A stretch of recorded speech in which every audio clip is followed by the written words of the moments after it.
C'est une lecture tirée du premier livre de Samuel au chapitre 30. 1 Samuel, chapitre 30. C'est dans l'Ancien Testament. 1 Samuel 30, c'est tout juste avant 2 Samuel 1. Voilà.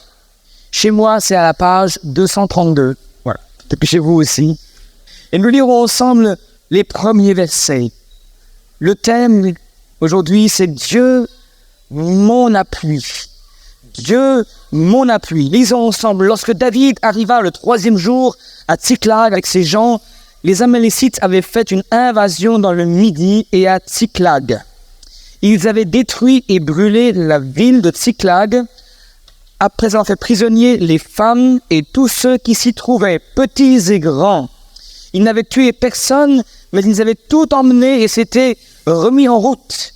David et ses gens arrivèrent à la ville, et voici, elle était brûlée, et leurs femmes, leurs fils et leurs filles étaient emmenés captifs.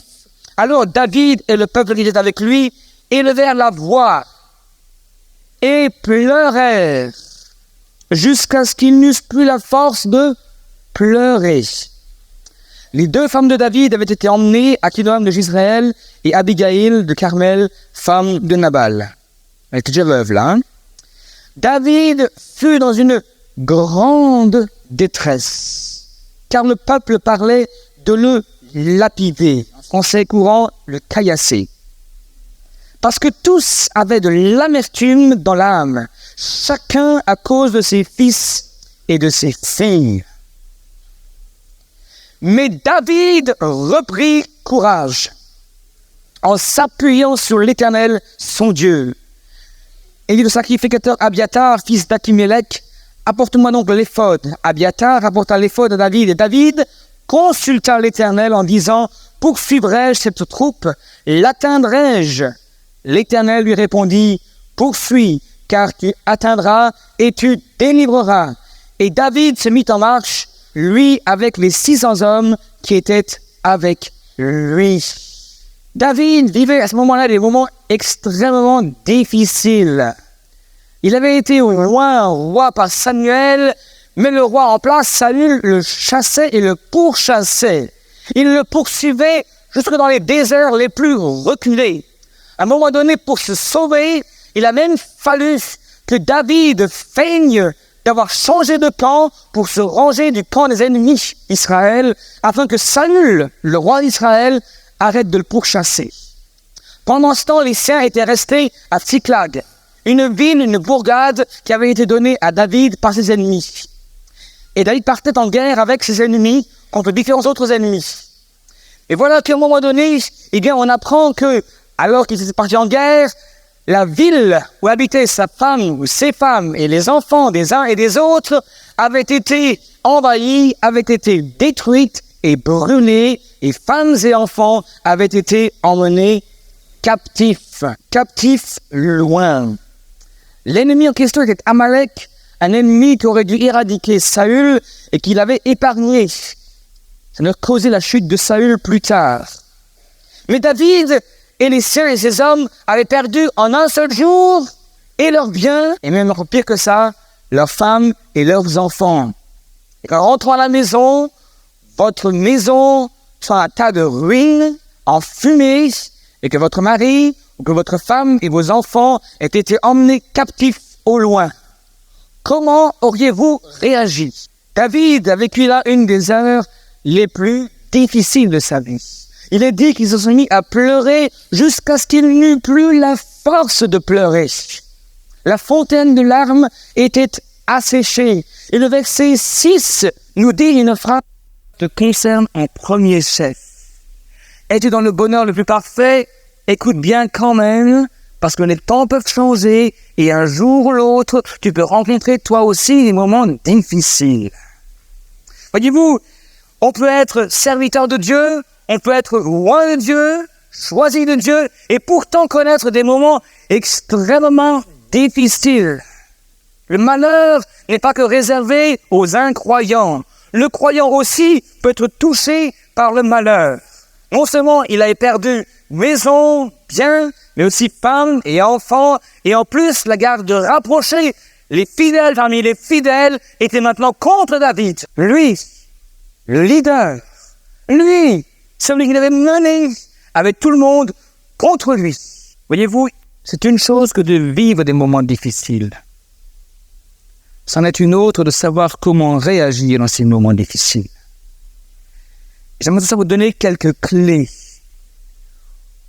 pour avoir de bonnes attitudes dans les moments difficiles afin que vous voyiez Dieu agir. Je crois personnellement qu'il y a des croyants qui, parce qu'ils ont adopté certaines attitudes, ne voient pas Dieu réagir dans leur vie. David avait atteint le taquet. Il avait touché le fond. Maintenant, qu'allait-il faire? Eh bien, c'est là-dessus que je voudrais vous attirer. Il a fait 3 choses que je vous invite à vous aussi de faire. La première des choses qu'il a faites alors qu'il est arrivé au bout du rouleau, il est dit au verset 6, début du verset 7, alors qu'on parlait de le lapider, de le tuer, qu'il y avait de la haine à couper au couteau dans l'air, il est dit, mais David reprit courage en s'appuyant sur l'Éternel, son Dieu. La première des choses qu'il a faites, après avoir pleuré, et ce n'est pas interdit de pleurer en tant que croyant, il a fait une première chose, il s'est encouragé lui-même. Il a repris courage. Comment ça et pourquoi ça? En s'appuyant sur l'Éternel, son Dieu. David, au fil des années de marche avec Dieu, avait appris à le connaître. Je me demande comment d'autres auraient réagi dans son cas à lui. Certains, je suis persuadé, auraient fui le problème en allant boire une bonne bouteille. D'autres peut-être auraient pris quelques Lexomil. Ça calme les nerfs. D'autres encore peut-être auraient dit « L'église, pourquoi y aller? Voyez bien, depuis que j'y vais, en bonne gamelle. Alors dimanche matin, je reste au lit et je boude avec Dieu. Ouais, je sais, c'est ma fois qu'aux autres, n'est-ce pas? » Mes amis, il y en a des fois qui pensent que quand on est croyant, c'est l'assurance tout risque. Jamais rien ne me touchera. Je vais vous dire, ce genre de raisonnement et de philosophie est tout sauf biblique. La Bible dit d'ailleurs que le malheur atteint souvent, plus juste, mais aussi que l'Éternel en délivre toujours. C'est la bonne nouvelle la soirée. Amen. David savait compter sur Dieu. Ce Dieu qui l'avait sauvé hier et avant-hier de l'ours et du lion, qui l'avait sauvé hier du glaive de Goliath, était capable maintenant aussi de l'aider à se sortir d'une situation inextricable. David savait que Dieu règne. Dieu est le maître du temps et des circonstances. Et il règne et il fait ce qu'il veut. Psaume 93, verset 1 dit « L'Éternel règne. Il est revêtu de majesté. L'Éternel est revêtu. Il est saint de force. Aussi, le monde est ferme. Il ne chancelle pas. Dieu règne et il sait ce qu'il fait et il est digne de confiance. Et quel que soit le creux de vague que tu passes, j'aimerais te dire que Dieu règne encore. La Bible dit dans Romains 8, 28 que toute chose concourt au bien de ceux qui aiment Dieu. Même les creux de vague. Et j'ose le dire ce soir simplement parce que je l'ai vécu aussi. Même les creux de vague ont servi. Oui, des fois on passe la galère. On est peut-être abattu, mais jamais désespéré. On souffre peut-être gros, mais jamais on est écrasé, parce que Dieu est de notre côté. Amen. David savait reprendre courage. Il s'est encouragé lui-même, parce qu'il savait aussi qu'on pouvait tout les prendre, sauf la présence de Dieu elle-même. Psaume 27, verset 1, il dit « Le Seigneur est ma lumière et mon salut. De qui aurais-je crainte? Le Seigneur est la force de ma vie, mais de qui aurais-je peur? De quoi aurais-je peur? Et même si une armée se levait contre moi, je n'ai aucune crainte, je m'endormirai tranquillement. » Amen. Jésus dit « Je suis avec vous tous les jours jusqu'à la fin du monde. » et celle-ci n'est pas encore arrivée, donc il est avec nous, avec toi. Il est l'alpha et l'oméga, le début et la fin. Il tient les tenants et les aboutissants de l'histoire en général et de mon histoire en particulier aussi entre ses mains. Amen. Et troisièmement, enfin, il savait qu'en lui, nous avons tout. Nous avons tout pleinement en lui. David était sûr qu'avec Dieu, tout était possible. Et qu'il était possible de se relever. Le psaume 3, verset 1, est devenu pour moi un psaume leitmotiv dans ma vie. David vit une situation de nouveau absolument terrible. Son fils aîné, Absalom, va se lever contre lui, emporter les gens de guerre contre lui. Et le meilleur conseiller de David, Achitophel, qui, lorsqu'il ouvrait la bouche, on pensait que c'était Dieu lui-même qui parlait, va être contre lui. Et pendant sa fuite, un homme sort des buissons et le maudit ouvertement. Et David est sous pression. Et voilà ce qu'il va dire. Ô Éternel, que mes ennemis sont nombreux. Combien disent à mon sujet, aucune chance que Dieu vienne à son secours. Je traduis en français moderne ce genre de phrases insidieuses qui viennent dans la bouche de gens qui nous connaissent un petit peu, qui sont plus ou moins d'accord avec nous et qui nous disent, alors que nous souffrons le martyre, dans une maladie ou un moment difficile, et maintenant, ton Dieu, il est où? Et ta religion, à quoi ça te sert? Tu vois bien?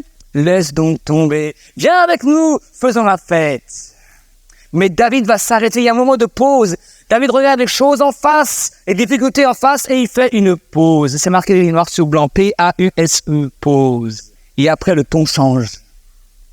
La phrase suivante, il dit, « Mais toi, Seigneur, tu es mon bouclier, tu es ma gloire, et tu relèves ma tête. » Il n'a pas dit, « Mais toi, Seigneur, tu es ma honte, tu me fais fuir devant mes ennemis. » Mais non.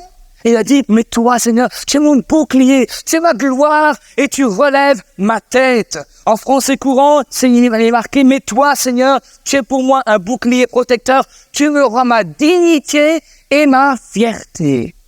Amen.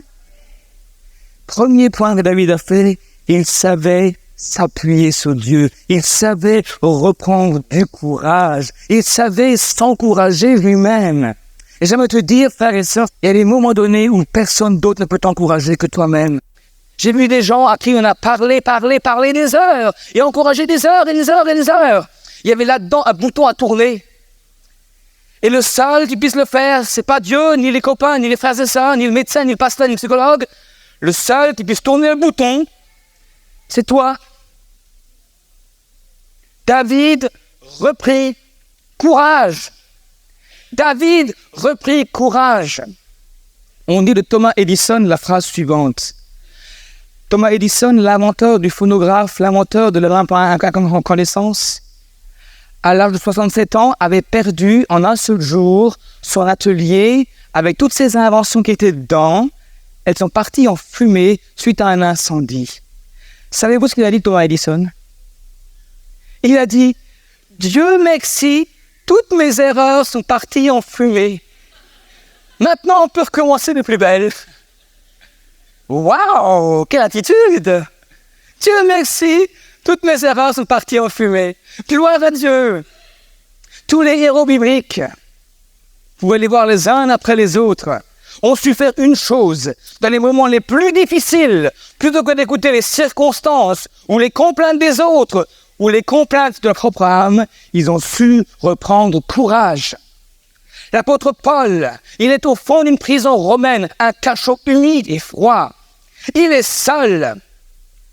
Il va rédiger une lettre à l'église de Philippe en disant, au chapitre 3 et au verset 9, chose suivante, 13, chose suivante, « Oubliant ce qui est en arrière, et me portant vers ce qui est devant moi, je cours vers le but afin de remporter le prix de la vocation céleste de Dieu en Jésus-Christ. » Il ne s'est pas apitoyé sur lui-même. Il n'a pas dit, « Oh, quel pauvre apôtre je suis! Qu'est-ce que je fiche là? Mais où est le Seigneur maintenant? Il m'a laissé tomber. » Mais non, c'est lui qui, du fond d'une prison, va encourager l'Église entière à travers les siècles. Amen. David reprit courage. David reprit courage, Moïse reprit courage, Paul reprit courage. j'aimerais vous dire, un échec n'est pas forcément une impasse, mais une opportunité. Amen. Vous savez, une opportunité, une occasion de se repentir, de changer de direction, de mieux faire qu'avant, de reprendre la course. Ce soir, es-tu au fond du trou? J'aimerais te dire une bonne nouvelle. Là-dedans, il y a un bouton à tourner. Tourne-le maintenant, s'il te plaît. Tourne-le maintenant. Parce que ça dépend de toi. On aurait beau prier ici des heures, jeûner des jours entiers, il faut que le bouton du courage, que tu tournes toi-même là-dedans. Il faut que tu tournes ce bouton-là. Il faut que tu le tournes toi-même. Ne sois pas défaitiste. Un échec, c'est pas la fin du monde. Dieu aurait-il changé? Non. Alors pourquoi te lamentes-tu? David reprit courage. Imite-le. J'ai dit 3 points. J'ai bientôt fini. Deuxième point, après avoir repris courage, David a fait une deuxième chose. Nous lisons ensemble au verset 8. Et David consulta l'Éternel. David consulta l'Éternel. Qui de vous sait? Quand Dieu dit une seule parole, ça change tout dans une vie. Qui sait? Levez la main. Une seule parole de Dieu et tout change. Vous avez raison, Karine. Tout à fait raison. Lorsque le centenier romain est venu voir pour son serviteur, le Seigneur Jésus, il dit, Seigneur, dis seulement un seul mot, et mon serviteur sera guéri. Lorsque Jésus était devant le tombeau de Lazare, il a dit 2 mots. Il a dit, Lazare, sors. 2 mots. D'ailleurs, heureusement, parce qu'il avait dit ce mot sort, tout le monde se serait levé dans les tombeaux. Hein? Lazare, sort. 1 mot, 2 mots. Sur la mer de Galilée, parce que la tempête a fait rage, Jésus a été réveillé par le disciple, et Jésus a juste dit ça, au vent et à la tempête, silence, tais-toi. 1 mot de sa part, et tout change. Et mes amis, lorsque nous sommes au fond du trou, il y a des moments donnés où il nous faut aller consulter l'Éternel. Il nous faut une parole de Dieu pour moi directement. Généralement, quand on est au fond du trou, qu'est-ce qu'on fait? On alerte le SAMU spirituel. C'est tous les pasteurs et tous les anciens de l'église. Pimpon, pimpon, pimpon, pimpon. Au secours, je vais mal. S'il vous plaît, aidez-moi. Et là, 1 heure, et là, 2 heures, et là, 3 heures d'entretien, et on chasse des démons, et on fait les délivrances. Très bien tout ça, mais à un moment donné, mes amis, ce qu'il vous faut, c'est que Dieu vous parle à vous personnellement. Il faut que Dieu vous parle personnellement. Voyez-vous, au bout de quelques années de ministère, j'en arrive au point suivant, c'est qu'il y a un moment où moi, je n'ai pas la solution à vos problèmes. Je n'ai pas la solution à vos problèmes. Mais je connais celui qui l'a. Et mon travail à moi, c'est de vous amener à oser croire en celui qui est vraiment la solution et qui a la solution à votre problème, c'est-à-dire Dieu lui-même. Amen. Et il faut que Dieu vous parle. Mais je me suis rendu compte, moi-même aussi, je parle pour moi, c'est que des fois c'est beaucoup plus simple d'aller solliciter quelqu'un à prier pour moi que moi-même d'aller prier seul dans le secret de ma chambre et d'écouter ce que Dieu a à me dire. On va te dire, es-tu au fond du trou? Premier point, reprends courage, encourage ton âme. Ton Dieu n'a pas changé. Le Dieu d'hier est le même aujourd'hui. Il sera le même demain. Le Dieu qui t'a sauvé hier des problèmes te sauvera aujourd'hui encore de tes problèmes. Et ce Dieu n'a pas changé et il est là. Et ce Dieu entend tes prières. Il a des oreilles pour entendre, une bouche pour parler, des yeux pour voir et un cœur pour comprendre. Et il est prêt à te parler à toi directement. Amen. Parfois, on cherche des raccourcis. J'en vois des... Ils vont là, puis ils vont là, puis ils vont ici. Mes amis, Dieu n'est pas sourd. Il n'est pas dur de la feuille. Dieu a les oreilles débouchées. Il a des machins là, des watts que sortir les bouchons de l'oreille. Il a les oreilles propres et il entend, je vous assure. Et c'est à vous d'aller à lui. David a eu le bon réflexe, il consulta l'Éternel. Et j'aimerais vous dire, ayez aussi ce réflexe-là. David aurait pu être envahi de pensées négatives en s'écoutant lui-même ou en écoutant les circonstances ou les collègues. Non, il a écouté Dieu. Il a réussi dans ces moments de souffrance, à s'isoler et à aller chercher Dieu. Et j'aimerais te dire, fais-en de même. Récemment, je vais faire une personne qui vivait un moment vraiment difficile, très très difficile. Après avoir parlé des heures avec cette personne, à un moment donné, je me suis dit, je m'arrête de parler parce que j'ai l'impression que ce que je vais dire risque de trop. Je suis rentré chez moi, j'ai prié pour elle, Seigneur, parle à cette personne. Et mes amis, Dieu entend ce genre de prière. Et cette personne a pris sa Bible. Dans un moment de désespoir, elle a pris sa Bible, elle l'a ouverte à une page donnée, et Dieu lui a parlé, mais on aurait pu difficilement aller plus précis que ça. Et Dieu lui a parlé avec une précision inimaginable. Jamais j'aurais pu lui dire ça. Mais Dieu savait. Et Dieu parle aujourd'hui encore. Amen. 1. David a repris courage. Il s'est encouragé lui-même. 2. Il a consulté l'Éternel. 3. Et je termine par là. Il est marqué au verset 9, au verset 8, je le lis pour vous. L'Éternel lui répondit, poursuis, car tu atteindras et tu délivreras. Et au verset 9, écoutez voir ce qui est marqué là. Et David se mit en marche. Autrement dit, ce qu'il avait entendu de la part de Dieu, il l'a mis en pratique. Amen. Mes amis, si vous voulez voir Dieu agir dans votre vie, une fois que vous avez repris courage, une fois que vous avez consulté l'Éternel qui vous a parlé, alors de grâce, faites le pas suivant, faites ce qu'il vous dira de faire. Faites ce qu'il vous dira de faire. Parce que c'est là la clé à votre problème. C'est là la clé à votre problème. Regardez voir ce qui est marqué. Il n'est pas dit reste assis et attends que ça vienne. Il a été encouragé à la combativité et non pas à la passivité. Notre Dieu est le Dieu des solutions. Oui, il y a des fois où Dieu nous demande de nous asseoir et de le voir, lui, déployer sa puissance devant nous. Comme Israël devant la mer Rouge. C'est vrai. C'est vrai. Et même des fois, il est vrai que cette réponse de Dieu, ce n'est pas surprenante. L'apôtre Paul va prier à 3 fois pour qu'il se délivre d'une maladie incurable. Et par 3 fois, il va crier à Dieu. Et à la 3e fois, Dieu lui dit, ma grâce te suffit. Point à la ligne. Ça voulait dire, en clair, je ne te guéris pas. C'est ça que ça voulait dire. Les moments où Dieu parle à chacun individuellement de différentes manières. Et dans ce cas précis, Paul n'a pas été guéri, Dieu savait pourquoi, et Paul donne une allusion de raison. Il dit, c'est afin que je ne manque pas d'orgueil pour toutes les révélations que j'en ai reçues. Paul avait eu des révélations sublimes, et pour qu'il ne soit pas orgueilleux, Dieu l'a gardé visiblement sous un problème majeur de santé pour qu'il reste humble. Mais Dieu parle, osons lui faire confiance. À Moïse, entre la mer Rouge et les Égyptiens, Dieu lui dit, lève ton bâton et fends la mer.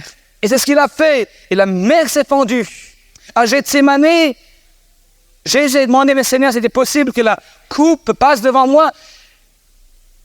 Et Dieu lui envoie des anges pour qu'il puisse boire. Il a la force de boire la coupe et d'aller jusqu'au bout du sacrifice de soi. Mes amis, des fois, Dieu nous demande d'entendre et de faire. Ma grâce te suffit, dira-t-il à Paul. À David, il dira, poursuis, car tu atteindras et tu délivreras. Moi, je me demande, que se serait-il passé ce jour-là dans la vie de David si David avait été calé sur des raisonnements négatifs, du style, ça y est, je suis foutu, Dieu m'a largué, mes femmes, mes gosses, tout est perdu. Waouh, qu'est-ce que je fais ici?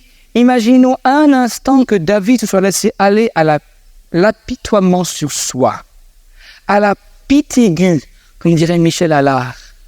Il y a des gens qui sont experts en cela, la pitié. Et ils font ça de manière très très professionnelle, pour qu'un maximum de gens s'en rendent compte, et qu'on les plaigne du début à la fin du culte. Et surtout que ça remonte aux oreilles du pasteur, pour qu'enfin il décroche une visite à la maison. Prenez le téléphone, c'est plus rapide. On priera aussi pour vous au téléphone. Mais ce que je me te dis, mon frère, ma sœur, dans ta détresse, arrête de t'apitoyer sur toi-même. Apprends à reprendre courage en t'appuyant sur l'Éternel. Deuxièmement, on va le consulter. Demande-lui maintenant, Seigneur, qu'est-ce que tu veux de moi? Qu'est-ce que je dois faire? Et une fois que tu as entendu de sa part, fais ce qu'il te dit de faire. Et tu verras alors, je te promets, la gloire de Dieu dans sa vie. Je conclus avec le verset 18. Lisez avec moi. Après avoir fait tout cela, après avoir cherché à approcher le camp de l'ennemi, il est marqué après la bataille, verset 18, que David sauva tout ce que les Amalécites avaient pris et il délivra aussi ces 2 femmes. Il ne leur manqua personne, ni petit, ni grand, ni fils, ni fille, ni aucune chose du butin, ni rien de ce qu'on leur avait enlevé. David ramena tout. Amen. Autrement dit, David avait été complètement délivré. Pourquoi? 1. Dans sa grande détresse, il savait reprendre courage en s'appuyant sur l'Éternel. Mes amis, Dieu, le Dieu que nous servons est le Dieu invariable. Il ne change pas d'un iota. Il n'y a en lui pas l'ombre d'une variation. Il est le même hier, aujourd'hui et éternellement. Il est digne de confiance. Tu peux t'appuyer sur lui. Il ne s'écroulera pas. Amen. Deuxièmement, quand tu as fait ça, va lui demander, ouvre tes oreilles intérieures, va dans ta chambre, prie, écoute ce qu'il a à te dire. Dieu parle de multiples manières, par un songe, une vision, par sa parole surtout. Osez la lire et l'ouvrir. Elle est une sacrée lettre pour nos vies. Lettre d'amour, c'est vrai, miroir aussi par endroits, et ça révèle des taches sur notre visage spirituel. Troisièmement, une fois que tu as entendu sa voix, mets en pratique. Et j'aimerais te dire alors que oui, comme David, tu ramèneras tout. Et tu remporteras la victoire. Dans mes heures les plus délicates et les plus difficiles que j'ai vécues, lors de moments de détresse profonde, il y a un verset que j'ai appris par cœur. Je vais vous le citer et je vous invite à le noter en rouge dans votre Bible. Psaume 46, verset 2. Dieu est pour nous un refuge et un appui, un secours qui ne manque jamais dans la détresse. Vous êtes prêts avec moi?